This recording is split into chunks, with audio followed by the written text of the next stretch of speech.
What's up guys, it's Maximize here from the Ordered League of Legends team, and today I'm going to be doing a tier list of the 2021 Worlds teams. There's a lot of good teams going this year, so it'll be really exciting to see who comes out on top. So I'm planning to do it. We're just going to start and move along these teams here and place them in tiers. I don't really want to start in a particular tier because teams might change. So first up, we have 100 Thieves. 100 Thieves obviously winning North America, looking pretty strong in the finals and beating Team Liquid 3-0, I believe. So they definitely had a really strong showing. That being said, they are from North America, and NA never does well at Worlds. So I'm gonna put them in as a safe B tier pick. Yeah, I'm gonna put them in the B tier. Okay. Next we have Beyond Gaming. I think PCS have some really good players, but I think they're all really stacked towards the other team, PSG Talon. I don't know, because my coaches watch a lot of PCS, Omo and Calvin, and they're always talking about how good PSG is. So that being I think they're better than the majority of OS, NA teams, but I don't think they're a really strong contender, at least not Beyond Gaming.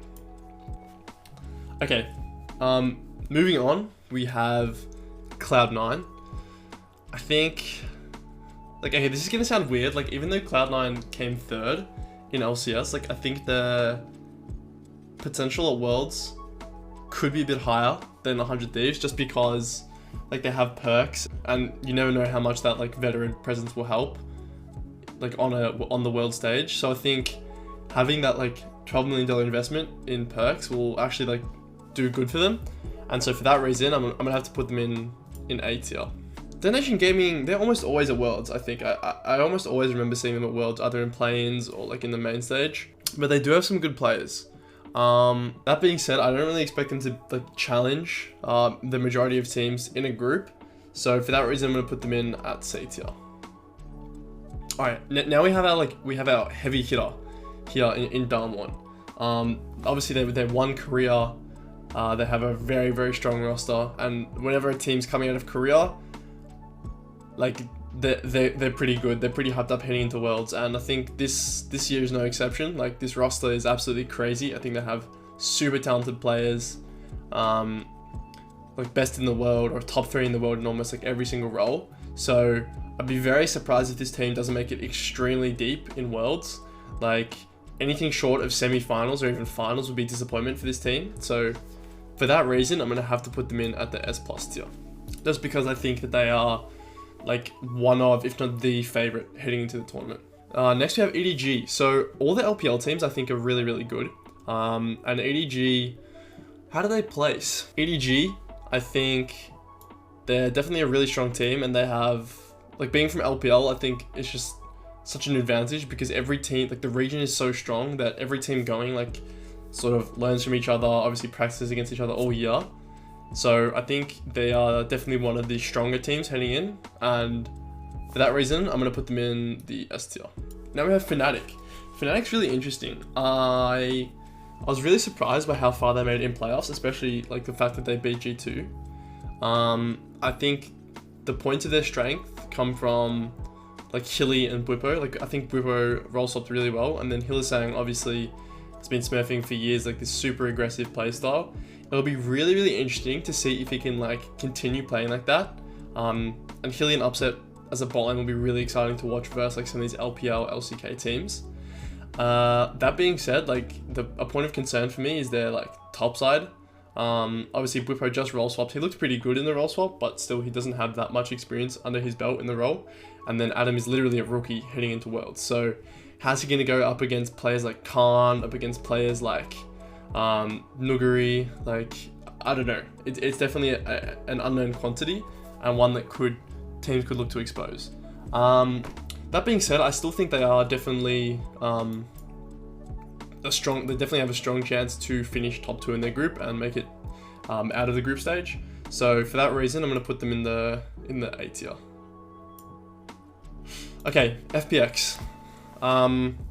Forgive me if I'm wrong. I'm pretty sure I'm not. But this is the team that won LPL, and They did win LPL. Okay, never mind. Scratch it. Like these guys, literally every single player in every single role in this team is crazy good.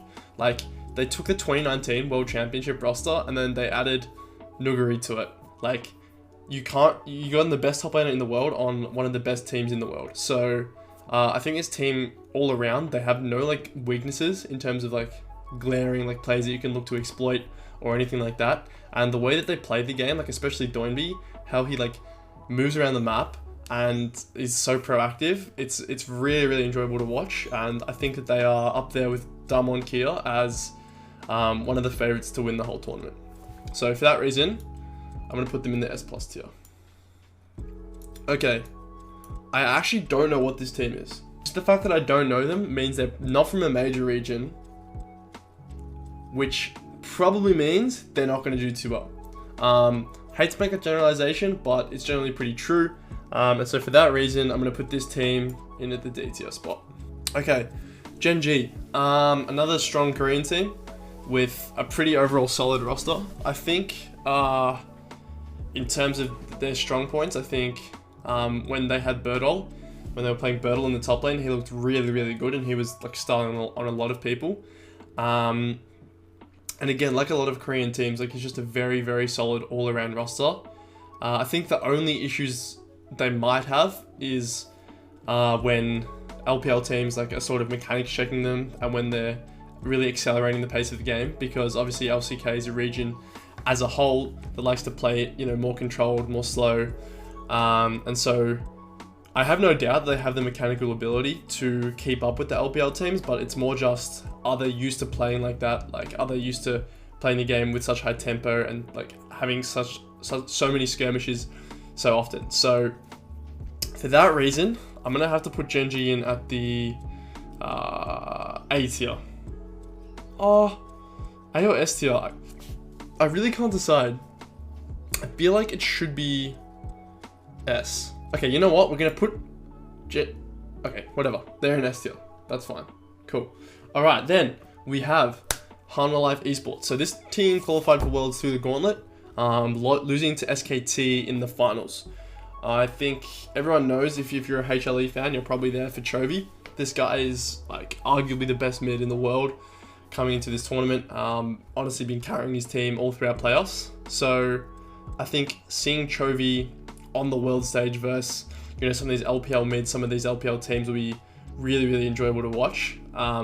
That being said, like I don't have as much faith in HLE as a whole as I do the other Korean teams, just because of they didn't really look too strong towards a regular season. Despite picking up like over the Gauntlet, I still don't think I've seen like enough to be able to say confidently that like this team is one of the favorites in the competition, just because like there's 3 other LCK teams, right? And if they came 4th out of those in the LCK, like they're gonna have a lot of work to do if they want to win Worlds. So for that reason, I'm gonna put them in A. Like A is pretty much shaping up to be teams that are like looking decent. Oh. Okay, you know what? On second thought, I'm moving Fnatic down to B tier, just because I'm like thinking about the teams that I want to put in this like later on, and I don't think Fnatic matches them in terms of skill. Okay, then we have Infinity. So Infinity's from Brazil, I think. They're pretty popular in terms of how many times they've been to Worlds. I think I definitely remember them from at least 2 or 3 World Championships in the past. That being said, they run into the same issue as a lot of minor regions, in that they can't really contest the top teams consistently. So like a pattern that we'll often see, and this was really common with GAM, like all the Vietnamese teams, like Gigabyte Marines. They used to, like, they'd come in and they'd have like they'd do really good prep for like these top teams in the best of ones, and they'd like do some cheese strats. So I remember the Nocturne power farming at level 6, and Archie was just following him around, and like he was level 6 like 4 minutes in the game or something crazy. So I think unless they're coming in with a lot of strategies prepared and a lot of ways to sort of shift the game away from being super standard, I think they will have a hard time getting out of groups, and for that reason I'm gonna put them in the D tier. Okay, next we have LNG. LNG, one of my favorite teams to watch, has one of my favorite top laners. Arley has been super, super good, all split in the LPL. And this team is like a really big dark horse because essentially they weren't really like that well known. And then this split, they started popping off, taking games off top teams. They went on a crazy win streak and they were in first place for actually a really long time in the LPL. So this team, I'm really, really excited to see like how they do. But I don't think they have the same level of experience and the same level of familiarity with the world stage for me to believe that like they're gonna win the whole thing. I think they definitely have a strong chance to make a really, really deep run. But against some of these teams like Darmon and FPX, their depth is gonna be really, really tested, and I think they're gonna come up just a bit short. So I still think they're really good, but I think when you're looking at teams like EDG and Gen.G, LNG lacks sort of the same fire, I'd say, to go the distance. So for that reason, I'm going to put them in the A tier. But I love Arley, so I hope they do a lot better than that. Our second European team of the tier list, Mad Lions. I mean, this team, like, how can you not like them? They have so many likable personalities on there. Like, Armut is one of my biggest, he's one of the biggest people I look up to as a top laner. Like, I think the way he carries himself in game and out of game is like really, really fun to watch. And honestly, they dominated Europe. So coming in, I personally think Europe is one of the strongest regions in the world, probably behind Korea and China. But like they've shown in the last couple world championships that like they can make really, really deep runs. Like they've been into semi-finals, been to finals, like pretty consistently in all these like MSI and worlds for the last like 2-3 years. So coming in, Mad, like having won so convincingly, I'm actually going to put them in the S tier.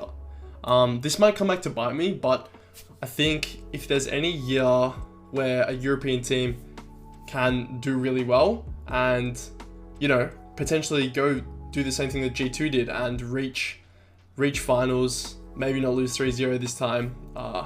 Yeah, I think this is the year, and this is the roster that can do it. Okay, so now we have our boys from the LCO, Peace. So, Peace, where do I begin? I think they're a very, very solid overall team with really standout bot lane. And honestly, I think Appy is by far, well, not by far, but definitely the best top laner in the LCO towards the second half of Split 2. So, I'm actually very excited to see how they individually match up. Again, like, as much as I want to see Peace succeed because they're from OS, I don't think they will manage to get out of groups just because of, like, unless they get a really, really lucky group draw, all these other teams just have such a, like, infrastructure gap and experience gap. Don't really see it happening that Peace are able to come out top 2 in that group. That being said, I am so excited to see Valor and Aldoric in particular against international bot lanes. Like, these guys have been the storied bot lane in OS for a really long time. So I'd be very excited to see them match up against some of the top tier bot lanes in the world. So for that reason, and because they're from OS, I'm going to put them in the C tier. Okay, we have PSG Talent next. So yeah, I was saying this a bit before, but Calvin and Omer are absolute fanatics of the PCS. And PSG Talent are essentially the PCS in a nutshell. So I think they have a really, really strong overall roster. Best in role in the region in basically every single lane. And I think that a lot of their players have experience on the world stage. Like Maple has played in so many different world championships that I think they actually have quite a strong chance of being able to make it out of their group and being able to make it into the playoffs. How far they'll go against some of these really top tier teams, I'm not sure, but I'm definitely confident in them to beat any team essentially below the A tier. Okay, the Red Canids. Brazil is always really fun to watch. I think they have some really, really big personalities on their team. So they're always a really good, fun team to like get behind and like get embraced in the story of. That being said, I don't really see them competing against any of these top teams. And I just don't know. I don't know enough about them to be able to say that they're gonna win their group. They're gonna make a dent. So I think that these guys have the potential to finish like third in their group, but I don't really see them going any higher than that. Okay. Now we come to we got a line of heavy hitters here. We have RNG up next. So, this team, again, really, really talented bunch of players. Xiaohu winning the All-Pro LPL vote for the top laners. And just in general, like if you looked at these players individually on paper, like you would say that this team is probably one of the best, if not the best, in the world if every single player shows up at their best every single day. That being said, I think they do have shakiness in terms of their team cohesion, and that has been shown to be exploited in the LPL. But when I look at this team and when I look at the story of RNG as an organization, like them at Worlds before, you know, with Uzi and all that stuff, I definitely think that the year for that sort of dynasty to start again, or to like begin starting, is definitely this year. So I'm going to put them in S+ tier. I think they have a very strong chance of winning the whole championship. They just need to develop the team cohesion and make sure they're playing consistently, because RNG playing like their best League of Legends is definitely the best team in the world, but they don't often reach that. So yeah, it'll be really exciting to watch them and see how they match up against Damwon and the likes of Damwon and FPX. All right, now we have Rogue. Rogue was I was pretty disappointed in, honestly, Rogue's playoff performance. I think I was expecting them to go a lot further than they did, but there was sort of some glaring issues that playoffs brought up, for me at least, in terms of Rogue. Like I think their bot side is very strong. I think Hans Sama particularly is a really, really good point of power for this team, and they often play around him, play to enable him. I also think Larson is really good, and then obviously Inspired is, you know, the mastermind jungler, best jungler in the LEC. That being said, I think Odoamne has sort of shown a bit of a weakness on his carry picks, on his picks where he's being strong-sided, or having to play something essentially that's not a tank, or not like a bruiser that doesn't require much resources. So what you see in the World Championship is, obviously because there's teams play so many games, eventually like topside will be exploited for Rogue, and it'll be interesting to see if they can combat that or if they'll just fall down. So for that reason, I'm going to put them in at the B tier alongside Fnatic, just because I don't really have faith in their depth as a team. Now we have T1. T1, Faker, back at Worlds. Like, everyone loves to see it. If you're a League of Legends fan, if you've been watching Worlds for a couple years, you probably felt like the lack of Faker. Just like the storyline this guy brings to every single World Championship is insane. So seeing him back at Worlds will be really, really exciting. And I actually think in terms of like how the team overall is going to play, having Faker there, not only as a player, but as like this sort of figurehead who's been here, who's won so many times before, it'll really be an uplifting presence and a motivating presence to everyone on his team, everyone on T1. I think T1 have a lot of really, really talented players. Tenny and Gumayusi, two of the best AD carries in the world, and they're both on the same team. Then you have Kana, Ona, like all these really young, hungry players. So I think if this team like gets their stuff together and manages to rally around the fact that Faker is Faker, essentially, like he's done this so many times, he's won Worlds so many times, I think this team can actually make a pretty deep run in the whole tournament.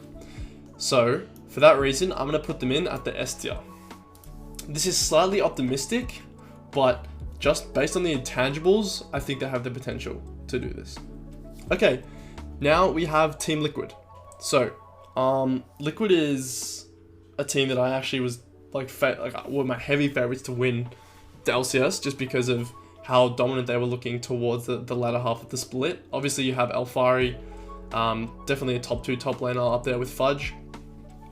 And just in general, their whole roster is pretty experienced, pretty solid. That being said, like, I think they're just a very consistent team. And what I mean by that is they're not really explosive. They're not really as like innovative as we see a lot of other teams be, particularly at Worlds. Like, the tradition with Team Liquid has been, yeah, they're good in North America and they come to Worlds and they're just consistent and they just lose because other teams are consistently better than them. So that being said, I have like every time I put my faith in North America to like get out of their groups, they never do. So I don't want to put faith in Team Liquid because I actually want to see them win. So for that reason, I'm going to put them in at B. Okay, our last team, rounding out Unicorns of Love. This team has a cool mascot. I literally don't know anything else about their players. Based on the strength of their region and the fact that PGG beat them, they're probably not the strongest team. So for that reason, I'm going to pop them into the D tier. And yeah, that is going to finish our tier list for today. So we got Damwon, FPX, and RNG as my top 3 favorites to win the whole tournament. And then in terms of teams that I want to see go really far, I really want to see how Peace do. I think they have the chance to really upset some teams and show off their individual skill. And I really want to see how Mad do as well. Thank you guys for watching. That's going to wrap up the tier list. Let me know your thoughts down below in the comments. Make sure to like, subscribe. You guys know the drill. We'll see you back for more content soon.